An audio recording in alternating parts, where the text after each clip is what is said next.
बुराई पर अच्छाई की जीत। दोस्तों, बुराई चाहे कितना भी बड़ा क्यों न हो जाए, लेकिन उसे अच्छाई के आगे हमेशा झुकना ही पड़ता है। तो इसी सोच पर आधारित बुराई और अच्छाई की जीत की यह कहानी है। हमें इस कहानी से बहुत ही अच्छी सीख मिलती है। तो चलिए कहानी को शुरू करते हैं। एक जंगल में एक भेड़िया रहता था। वह बहुत ही धूर्त और चालाक स्वभाव का था। जंगल के सारे जानवर उसके व्यवहार को जानते थे। कोई भी जानवर उससे दोस्ती नहीं करना चाहता था, लेकिन जब जंगल में कोई भी नया जानवर रहने आता तो वह दुष्ट भेड़िया अपनी मीठी मीठी बातों से बहकाकर दोस्ती कर लेता था। बाद में उन जानवरों के बीच बच्चों को अपना भोजन बनाता था, जिसके कारण सभी जानवर उसके दुष्ट व्यवहार को जान गए थे। और कोई भी जब नया जानवर जंगल में आता था तो सभी पहले ही उसके बारे में बता देते थे, जिसके कारण अब सभी जानवर उस दुष्ट भेड़िए के चंगुल से बच जाते थे। समय बीतता गया। अब उस भेड़िए को भोजन मिलना बंद हो गया, जिसके कारण वह दिन प्रतिदिन दुबला होता जा रहा था। इसी बीच एक दिन एक हिरण का परिवार अपने छोटे छोटे 4 बच्चों के साथ उस जंगल में रहने को आए। तो चालाक भेड़िए की नजर उस हिरण के बच्चों पर पड़ी तो उसकी आंखें चमक गईं और उसे हिरण के बच्चों के रूप में अपना भोजन दिखाई देने लगा। अब वह भेड़िया एक पेड़ के नीचे अपने आंखें बंद कर ध्यान लगाकर बैठ गया और उस हिरण के परिवार का इंतजार करने लगा। जब हिरण अपने बच्चों के साथ उसके पास आते दिखाई दिया तो भगवान का नाम जोर जोर से लेने लगा, जिसकी आवाज सुनकर उस हिरण के सारे बच्चे वहीं रुककर देखने लगे। तो हिरण ने उस भेड़िए से मदद लेनी चाहिए, लेकिन हिरण भेड़िए के व्यवहार को भली बात जानता था। भेड़िया चाहे कितनी भी भक्ति क्यों न कर ले, लेकिन वह जानवरों का शिकार करना नहीं भूल सकते। फिर भी हिरण भी काफी अक्लमंद थे और उन्हें जंगल के जानवर उस भेड़िया के बारे में पहले ही बता चुके थे, जिसके चलते हिरण का परिवार उस भेड़िए को सबक सिखाना चाहते थे। इसीलिए हिरण से उस दूध भेड़िए को पुकारा। बार बार पुकारने पर भेड़िए ने अपना ध्यान तोड़कर अपनी आंखें खोली तो उसे हिरण का पूरा परिवार अपने आंखों के सामने दिखाई दिया।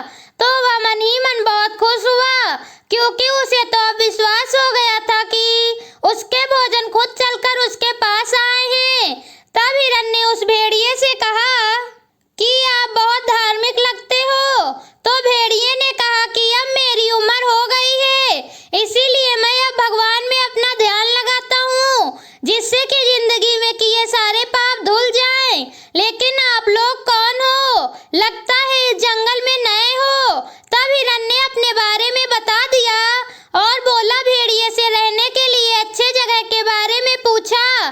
तो भेड़िया उन्हें तुरंत अपने गुफा के पास ले गया और बोला कि आप लोग चाहो तो यहाँ रह सकते हो। तो हिरण का परिवार उस गुफा में रहने को राजी हो गए। इसके बाद तो भेड़िया मौके की तलाश में रहने लगा कि कब हिरण अपने बच्चों से दूर हो और फिर वह हिरण के बच्चों को अपना भोजन बनाए। लेकिन हिरण अपने बच्चों को पहले से ही सचेत कर रखा था। एक दिन की बात है, दोपहर में हिरण घास चरते चरते बहुत दूर निकल गया। तो मौके का फायदा उठाते हुए भेड़िए ने हिरण के बच्चों के ऊपर हमला कर दिया। तो हिरण के बच्चे बड़ी चालाकी से उसके चंगुल से भाग निकले और वे जंगल में भागने लगे। तो भेड़िए ने उनका पीछा किया तो वे एक गहरे खाई की तरफ भागे। वे इतनी तेजी से छलांग मार रहे थे कि भेड़िए को भागते हुए वह गहरी खाई नहीं दिखाई दिया और उस खाई में बहुत तेजी से गिर गया। खाई इतनी गहरी थी कि कोई भी अंदर नहीं जा सकता था। इसके बाद जंगल के सारे जानवर वहां इकट्ठा हो गए और सब भेड़िए की हालत पर हंस रहे थे। इतने में हिरण का परिवार भी वहां आ पहुंचा और सारी बातों का पता चला।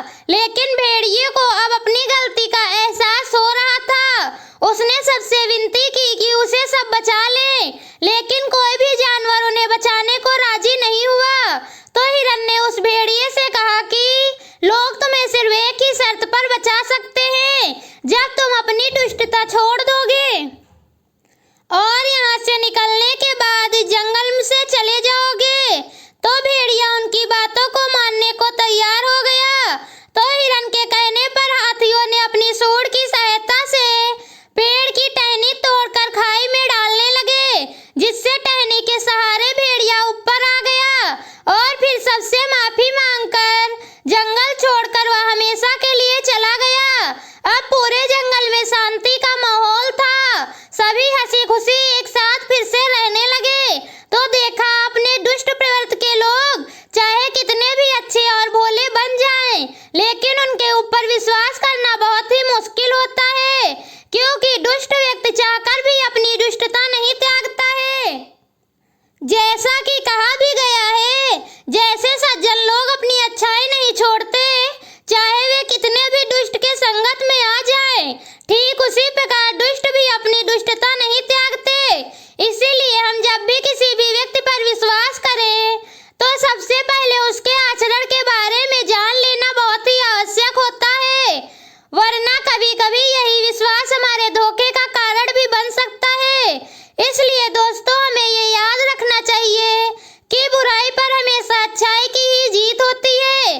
कहानी पसंद आई हो तो वीडियो को लाइक और चैनल को सब्सक्राइब जरूर करें। मिलती हूँ आपसे अगली कहानी के साथ।